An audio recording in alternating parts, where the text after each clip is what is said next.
Tobacco Use in Pregnancy by Rebecca Hornung.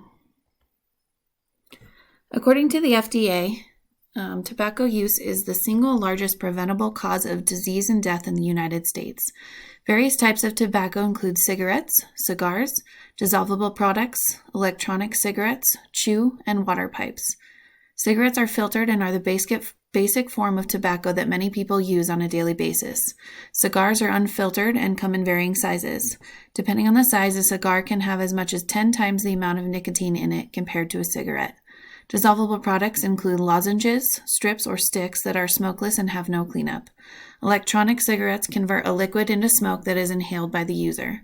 The amount of nicotine an individual gets depends on the brand they are using. Water pipes, such as hookah, come in a variety of flavors and can deliver the same, if not more, nicotine than a cigarette.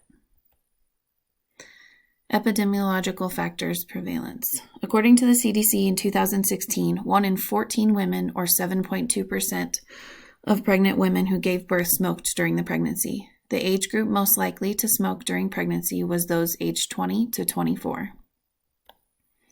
Women who were American Indian or Alaskan Native were the most likely to smoke, and those with a high school diploma or a GED were more likely to smoke than those women with a higher or lower educational status. In 2009, the incidence of women who smoked during pregnancy in the United States was 6.9% compared to Colorado, which was 6.1%.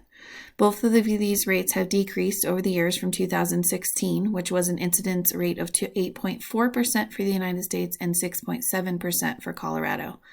Smoking causes 480,000 deaths per year in the United States, 41,000 of which are from secondhand smoke. There are 5,100 deaths per year related to smoking in Colorado.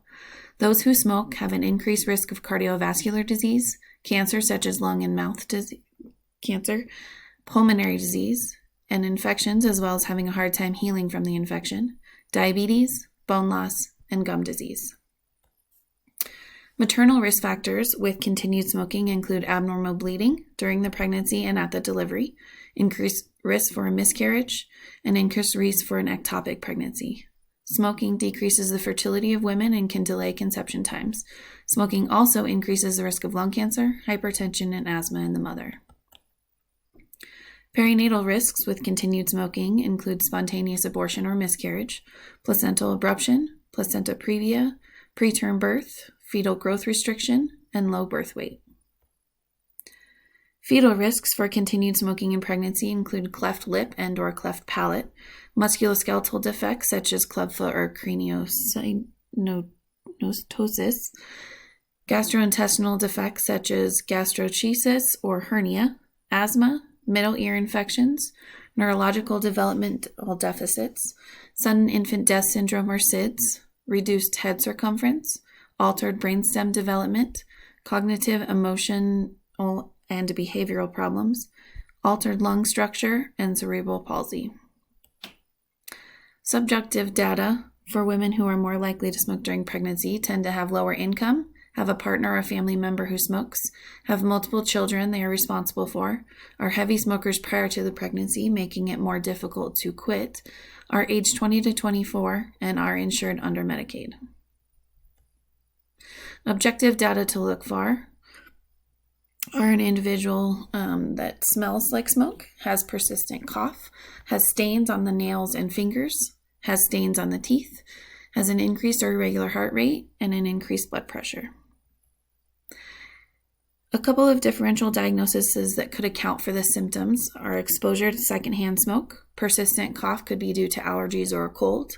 An elevated heart rate could be to caffeine intake and or anxiety, and an irregular heart rhythm could be from a heart defect and or anxiety or depression.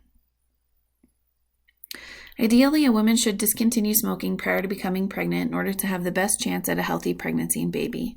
When that cannot be accomplished, education during the pregnancy is more effective because women are more motivated to quit for their baby. During the pregnancy, the woman has more visits with a provider, which allows for more time to educate the woman on the harmful effects of nicotine during pregnancy. If possible, educating the family on the risk factors will potentially decrease their use as well, which effectively decreases the amount of secondhand smoke the woman is exposed to. With support from the family, the woman is more likely to stop herself. Monitoring of a pregnant woman that smokes begins at the very first prenatal appointment. The practitioner needs to get a detailed patient history and evaluate the willingness of the woman to stop smoking. Resources on smoking cessation should be addressed, discussed, and given to the patient.